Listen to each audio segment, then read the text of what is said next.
3. Cuerpo, alma y espíritu.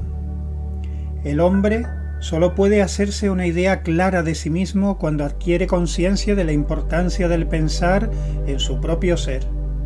El cerebro es el instrumento corporal del pensar, así como el hombre solo puede ver los colores y posee un ojo bien desarrollado, del mismo modo se sirve del cerebro bien configurado para poder pensar. Todo el cuerpo del hombre está estructurado de tal manera que encuentra su culminación en el cerebro, el órgano del espíritu. Solo se puede entender la estructura del cerebro humano si se contempla en función de su tarea, que consiste en servir de fundamento corpóreo del espíritu pensante. Eso lo demuestra ya la visión comparativa del mundo animal. En los anfibios, el cerebro es todavía minúsculo en comparación con la espina dorsal. En los reptiles ya es relativamente mayor. En el caso del hombre, su magnitud alcanza el máximo en comparación con el resto del cuerpo. Existen ciertos prejuicios que se oponen a lo dicho sobre el pensar.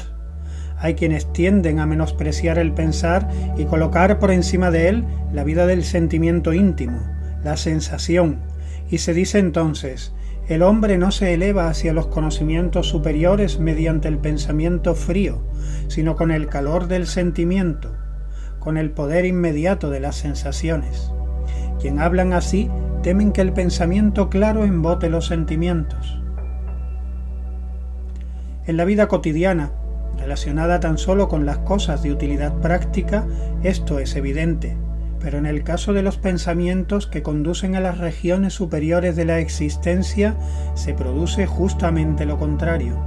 No existe ningún sentimiento, ningún entusiasmo comparables en sensación de calidez, belleza y elevación como los provocados por los pensamientos puros y cristalinos que se relacionan con los mundos superiores. Los sentimientos más elevados no son precisamente los que se representan de forma espontánea, sino los que se alcanzan después de un enérgico trabajo del pensamiento. El cuerpo humano posee una estructura adecuada para el pensar. Las mismas sustancias y energías que existen en el reino mineral se encuentran en el cuerpo humano integradas de tal modo que el pensar puede manifestarse gracias a esa ensambladura. Esa estructura mineral configurada de acuerdo con su misión, habremos de llamarla en adelante el cuerpo físico del hombre. Dicha estructura mineral, orientada hacia el cerebro como su punto central, surge mediante la propagación y alcanza su forma desarrollándose mediante el crecimiento. Propagación y crecimiento son aspectos que el hombre tiene en común con los vegetales y los animales. Por la reproducción y el crecimiento, lo vivo se distingue del mineral sin vida. Lo vivo nace de lo vivo mediante el germen. El descendiente sucede a sus antecesores en el linaje de lo viviente. Las fuerzas por las que surge un mineral se orientan hacia las sustancias mismas que lo componen. Un cristal de roca se estructura gracias a las fuerzas inherentes al silicio y al oxígeno que se hallan combinadas en él. Las fuerzas que configuran un roble hemos de buscarlas pasando por el germen en la planta materna y paterna. Y la forma del roble se mantiene en la reproducción pasando de los antecesores a los descendientes. Muy burda era la concepción de la naturaleza, que creía que los animales inferiores, incluso los peces, podían formarse a partir del lodo. La forma de lo vivo se propaga mediante la herencia. El modo en que se desarrolla un ser vivo depende de las entidades paternas y maternas de las que ha nacido, o en otras palabras, depende de la especie a la que pertenece. Las sustancias de las que se compone van cambiando sin cesar, pero la especie permanece durante toda la vida y se transmiten como herencia a los descendientes. Por eso la especie es la que determina la forma en que se ensamblan las sustancias. Esa fuerza que configura la especie la llamaremos fuerza vital, así como las fuerzas minerales se dan a conocer en los cristales. La fuerza vital formadora lo hacen las especies o formas de la vida vegetal y animal. El hombre percibe las fuerzas minerales con los sentidos corpóreos y solo puede percibir aquello para lo que está dotado de sentidos. Sin el ojo no existiría ninguna percepción de luz. Sin el oído no habría ninguna percepción sonora. Los organismos inferiores poseen, de entre los sentidos de los que está dotado el hombre, solo una especie de sentido del tacto. Comparándolo con la percepción sensorial humana, para esos organismos solo existen las fuerzas minerales que se dan a conocer por el sentido del tacto. En la medida en que están desarrollados los demás sentidos en los animales superiores, el mundo circundante que el hombre también percibe se les va haciendo más rico y múltiple. Por eso depende de los órganos de un ser el que lo que exista en el mundo exterior exista también en ese ser como percepción, como sensación. Lo que en el aire es un determinado movimiento, se convierte en el hombre sensación de sonido. Las manifestaciones de la naturaleza vital, el hombre no las percibe con los sentidos ordinarios. Él ve los colores de las plantas, huele su aroma, pero la fuerza vital permanece oculta para esa observación. Pero de la misma manera el ciego de nacimiento no tiene razón al negar los colores. Los sentidos habituales tampoco pueden negar la existencia de la fuerza vital. Los colores existen para el ciego de nacimiento en el momento en que ha sido operado. Del mismo modo, las múltiples especies de plantas y animales creadas por la fuerza vital, y no solo los individuos, especímenes, se convierten en percepción para el hombre cuando se le abre el órgano para ello. Todo un nuevo mundo amanece para el hombre cuando dicho órgano se le despierta, y ya no percibe simplemente los colores, aromas y otros aspectos sensoriales de los seres vivos, sino también la vida de esos mismos seres vivos.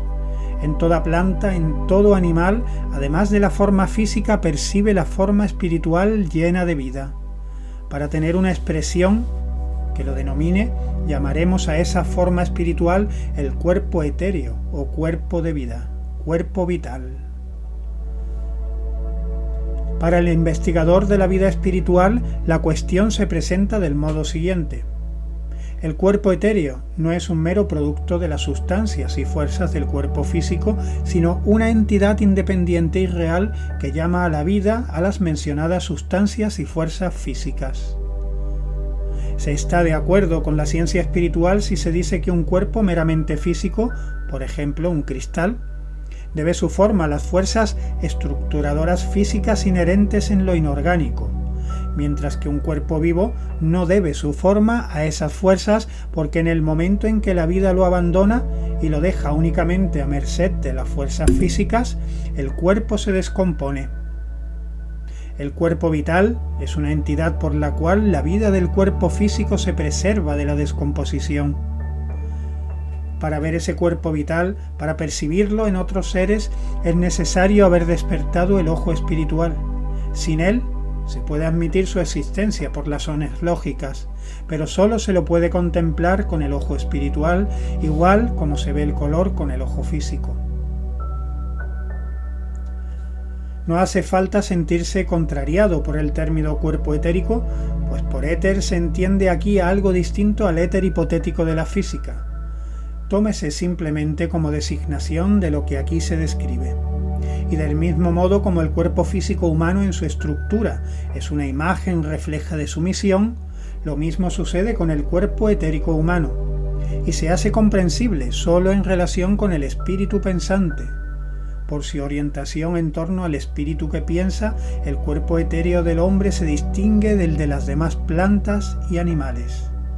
Del mismo modo que el hombre pertenece por su cuerpo físico al mundo mineral, por su cuerpo etéreo forma parte del mundo de lo vivo. Después de la muerte, el cuerpo físico se disuelve en el mundo mineral y el cuerpo etéreo en el cuerpo de la vida. Llamamos cuerpo a aquello que da a todo ser su configuración o forma, sea cual sea. No habría que confundir el término cuerpo con la forma corporal sensoria. En el sentido que se le da a este escrito, la palabra cuerpo puede utilizarse también para lo que toma forma como elemento anímico y espiritual. El cuerpo vital todavía es algo exterior al hombre. Con el primer despertar de la sensación, el interior mismo responde a los estímulos del mundo externo. Por mucho que se examine lo que justificadamente llamamos mundo exterior, no podremos hallar en él la sensación. Los rayos de luz penetran en el ojo, se propagan dentro de él hasta la retina. Allí provocan procesos químicos a través del llamado pigmento visual. El efecto de esos estímulos se transmite hacia el cerebro mediante el nervio óptico, y allí surgen otros procesos físicos. Si se los pudiera observar, no veríamos más que procesos físicos como en cualquier otra parte del mundo exterior. Si consigo observar el cuerpo vital, percibiré cómo el proceso cerebral físico es a la vez un proceso viviente. Pero la sensación de color azul que tiene el receptor de los rayos luminosos nunca podré encontrarla por este camino. Si por tanto el ser que los recibe solo tuviera el cuerpo físico y etéreo, no podría producirse la sensación. La actividad por la que la sensación se convierte en un hecho se distingue esencialmente de la acción vital formativa. Sin esa actividad solo existiría un mero proceso vital como el que contemplamos también en la planta. Hemos de imaginarnos al hombre como un ser que recibe impresiones de todos lados, y también hay que considerarlo como fuente de la mencionada actividad que emana hacia todas las direcciones desde donde recibe esas impresiones. Las sensaciones responden a las impresiones en todas direcciones. Esa fuente de actividad la llamaremos alma sensible o alma sensitiva. Ese alma de sensación es tan real como el cuerpo físico. Cuando tengo frente a mí a un hombre y prescindo de su alma sensitiva, imaginándomelo como mero cuerpo físico, es como si de una obra pictórica solo tuviera en cuenta el lienzo. Con respecto a la percepción del alma sensible hay que decir lo mismo que dijimos al referirnos al cuerpo etéreo. Los órganos corporales son incapaces de percibirla, son ciegos a ella, y lo es también el órgano capaz de percibir la vida como tal. Pero del mismo modo que ese órgano contempla el cuerpo etéreo, también el mundo interior de las sensaciones puede convertirse en una especie particular de percepciones suprasensibles por medio de un órgano aún más elevado. El hombre capta entonces no sólo las impresiones del mundo físico y del mundo de la vida, sino que es capaz de ver las sensaciones. Ante el hombre que posea ese órgano, el mundo de las sensaciones de otro se halla frente a él como si fuera una realidad exterior. Hay que distinguir entre la vivencia del mundo de sensaciones propio y la visión del mundo de sensaciones de otro ser. Todo ser humano puede naturalmente observar su propio mundo de sensaciones, pero el mundo de sensaciones de otro ser solo puede verlo el vidente que posea el ojo espiritual abierto. Sin ser vidente, el hombre solo conoce el mundo de las sensaciones como su propio interior, como las vivencias propias ocultas en su alma. Con el ojo espiritual abierto se ilumina ante la mirada espiritual exterior lo que de otro modo vive solamente en el interior del otro ser. Para evitar malentendidos, digamos expresamente que el vidente no vivencia en su interior lo mismo que el otro ser posee dentro de sí como contenido de su mundo de sensaciones. Este vivencia las sensaciones desde un punto de vista de su interior. El vidente percibe una manifestación, una exteriorización del mundo de las sensaciones. El alma sensible depende en su actividad del cuerpo etéreo, pues de él extrae lo que a ella le hace brillar como sensación, y puesto que el cuerpo etéreo es la vida dentro del cuerpo físico, el alma sensible depende indirectamente también de este último. Solo con el ojo realmente vivo y bien formado son posibles las correspondientes sensaciones de color. Por ello, la corporalidad actúa sobre el alma sensible y por lo mismo se halla condicionada y limitada en su actividad por el cuerpo. Vive dentro de los límites que le traza la corporalidad. El cuerpo, pues, está edificado a partir de las sustancias minerales, se halla vivificado por el cuerpo etéreo y él mismo pone límites al alma sensitiva. Por consiguiente, quien posea el mencionado órgano para ver, el alma sensible, la percibe limitada por el cuerpo. Aún así, la frontera del alma sensible no coincide con la del cuerpo físico porque ésta sobresale del cuerpo físico. Con ello se evidencia que ella es más poderosa que éste, pero la fuerza por la que se le ponen límites procede del cuerpo físico. De ese modo, entre los cuerpos físico y etéreo por un lado, y el alma sensible por el otro, se sitúa todavía una especie de miembro constitutivo de la entidad humana. Se trata del cuerpo anímico o cuerpo de sensación. También puede decirse que una parte del cuerpo etéreo es más sutil que el resto, y que esta porción más tenue del cuerpo etéreo conforma una unidad con el alma sensible, mientras que la porción más densa constituye una especie de unidad con el cuerpo físico. Aún así, como ya se mencionó, el alma sensitiva sobrepasa al cuerpo anímico. Lo que aquí se denomina sensación no es más que una parte del ser anímico. La expresión alma sensible se escogió en aras de la simplicidad. A las sensaciones se le añaden los sentimientos de placer y displacer, los impulsos, instintos y pasiones. Todo ello lleva el mismo carácter de vida propia que las sensaciones y como ellas depende de la corporalidad.